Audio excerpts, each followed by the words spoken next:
Wow, this is the best my voice has ever sounded. Welcome to Bitcamp podcast number 4. I'm Amrit. I'm Srijay, filling in this time. And today we have... I'm Matt. Do you want to just introduce yourself? Tell us a little bit about you. Okay. I am a graduate of UMD. I studied computer science. I graduated spring 2021. So I majored in CS. I minored in music performance on trumpet and also astronomy. Yeah, now I'm here interviewing for Bitcamp. Nice. What are you currently doing right now? So currently I work as a software engineer at a company called Textron Systems. They're in or just outside Baltimore, Maryland. So now how did you hear of Bitcamp? So I heard about Bitcamp when I was a freshman at UMD. I didn't participate then, but I had a bunch of friends who did, and they were pretty much away for a weekend and then made a project, and they won some prizes. I don't remember what they won, but somebody had I think a Google Home that they just gave to me afterwards. So I was just word of mouth from friends is how I heard about it. Nice. And then sophomore year, did you participate? Yeah, sophomore year, me and 3 friends participated. We made a app. I think we called it's called R City, but AR City. It basically was supposed to be an interactive map of College Park where you can see different resources like grocery stores, restaurants, libraries, and something else I don't remember, but it was supposed to highlight basically the different inequities of how these type of community resources are distributed in the area, and highlight that there's food deserts. There's not a lot of grocery stores at the time. This was before they built the Lidl on Route 1, and it was hey, there's nowhere for students to live around there to get food other than the Target Express, which is a 15-minute walk south. We did actually win a prize sponsored from Esri, and that was Bitcamp 2019. Nice. So then 2020 was canceled. And so then tell us about Bitcamp 2021. So Bitcamp 2021 was certainly different because it was all virtual, and it didn't feel the same. It wasn't that big event in the Xfinity Center that it was in 2019. But yeah, so in 2021, I wasn't even sure if I was going to do Bitcamp. I actually missed the entire first day. I came back at 6 p.m. and my roommate was already in the middle of his Bitcamp project, which we had been floating the idea of doing something together. So I was oh, well, I'm not going to be able to jump in on this, but maybe I can do something for my own. So I decided I would make a game because that's typically something I like doing. I don't know, programming games is pretty fun. And since I really liked music, I thought it would be kind of cool to try to combine the two of them and then make something that would hopefully win a prize or something. Can you go more into what the purpose of the game was, and also just how you did it, right? Sure. So the purpose of the game, I really wanted to make something that would have a purpose beyond just being a game. I wanted to make it kind of educational, something that, I don't know, people who wanted to learn more about music could use for a fun way to practice music theory. So the premise of the game is it's basically music theory Tetris. You can select a couple different difficulties and it will generate a chord, which is, if you don't know a lot about music, I don't know how much you guys know, that's just literally 3 or more notes just stacked up on some lines, just like music staff paper, and they just move across the screen from right to left, except there's one note missing from the chord, and there's text at the top which tells you what the chord's supposed to be, and you have to fill in the missing note and just kind of literally slot it in like it's Tetris. Nice. So that brings in your minor background, combining it with your major. Yeah, I thought that would be appropriate, at least. It was mostly programming, but then it took some knowledge of music and really just took the 2 interests I had and combined them. Nice. So what was the inspiration behind the name?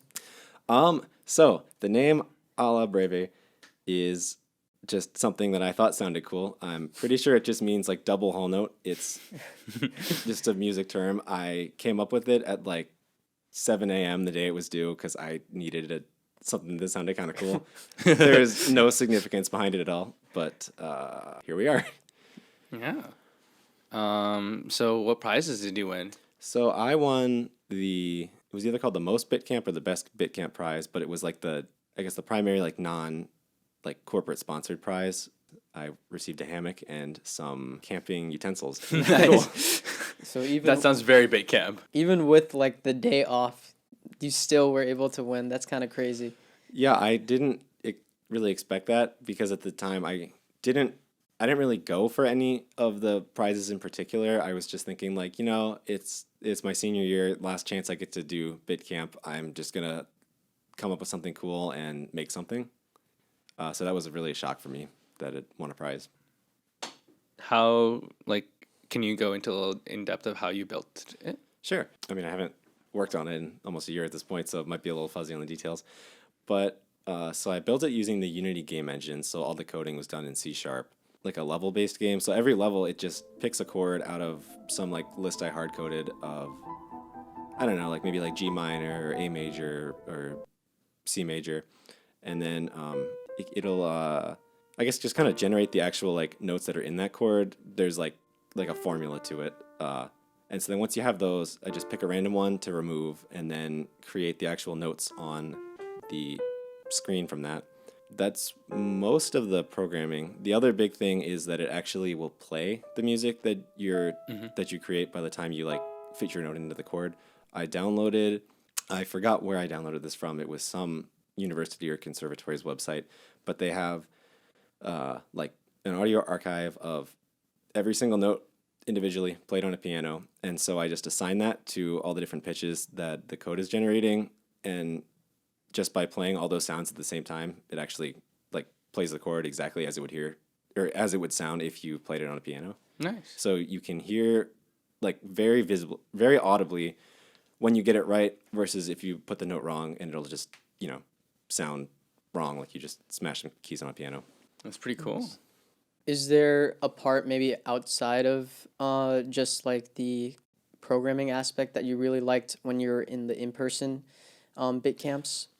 Well, I really liked the environment of Bitcamp where it was just, there was a huge crowd and you could kind of walk around the room and see what other people were working on. I mean, granted, I didn't stay in the Xfinity Center for the entire time because at some point my team just needed some rest and some more like quiet space to work. Right. But I really, really did miss that environment in 2021 when we were all online. Do you have any advice for hackers this year? I mean, I guess that really depends on, my advice would depend on what you want out of Bitcamp, because if you really just want to win a prize, I would say you should look at what the sponsors are looking for at the beginning and I guess what the rewards for winning their prize would be, and then try to like craft something that meets that. I've had some friends who've done that.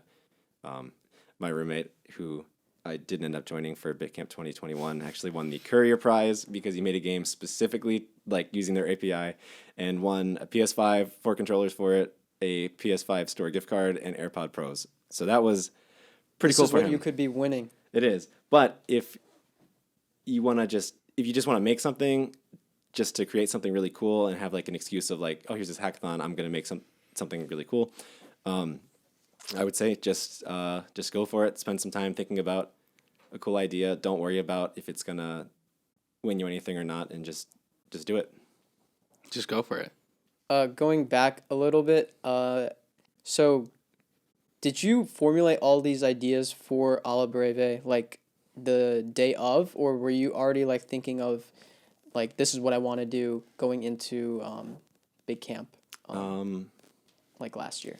I definitely had ideas floating around in my head before Bitcamp started of like, okay, like I don't really know what the theme is yet, but what would be something cool to make? Because, like not like you could fit any idea into a project for Bitcamp, but I feel like most ideas, if they're abstract enough, you could definitely make something that fits the theme and even fits like certain criteria for prizes. I definitely had considered the idea of like, oh, what if I made a music game? But definitely didn't know that how I was going to make it or like what it was going to look like until Bitcamp started. If you could go back and change anything, would you? Yeah, actually, I probably would have started like a day earlier. I mean, I was very happy with how it turned out, but there were some things that definitely could have used a little more polish. I think there was like 4 different modes. It was like easy, normal, hard, and like jazz chords mode. And the jazz mode is just it was really buggy. It was not done. I don't even know if I demoed that. But yeah, just a little extra time to work on it, a little more polish. Maybe made like a better presentation video. But apart from that, I was very happy with how it turned out. I wouldn't change all that much. So when you say you demoed, did you like demo it to like the entire all the students in the like area, or like was it to specific mentors or sponsors? Yeah, it was just I guess to specific sponsors. I don't know if anyone student wise really played it or looked at it, other than I put a video on DevPost. But Right. Organizers would have looked at it. yeah, the organizers looked at it. I don't even remember which companies, but some company sponsors looked at it. And I think that actually might have something to do with why I got the Bitcamp prize, not the other ones, because I think Bitcamp looked at it last, which gave me more time to perfect my routine in the different meetings. Oh yeah, they come into like Zoom meetings. Yeah, with it you was like and breakout rooms. anything you'd like to share? Really, I guess just to anyone who's listening, like definitely do something for Bitcamp. It's a really awesome experience, and like while you're in college and you have like a weekend that's free just to do a hackathon, like definitely take advantage of that. It's super fun, super cool, and you can put something on your resume at the end if you make something cool. Maybe walk away with some cool stuff too. Did you ever end up like talking about this project in interviews or anything? Not this one, because I actually don't think I've had any interviews since Right. Bitcamp, but I definitely talked about like the AR City Viewer app that I made in 2019 in some interviews, and I definitely feel like that. Not that specifically like got me a job or anything, but just having projects that you can talk about and like saying like I've worked on this before definitely goes a long way. All right. Thank you for tuning in to podcast number 3. Yeah. Yeah. Come back and check out the next one whenever it releases.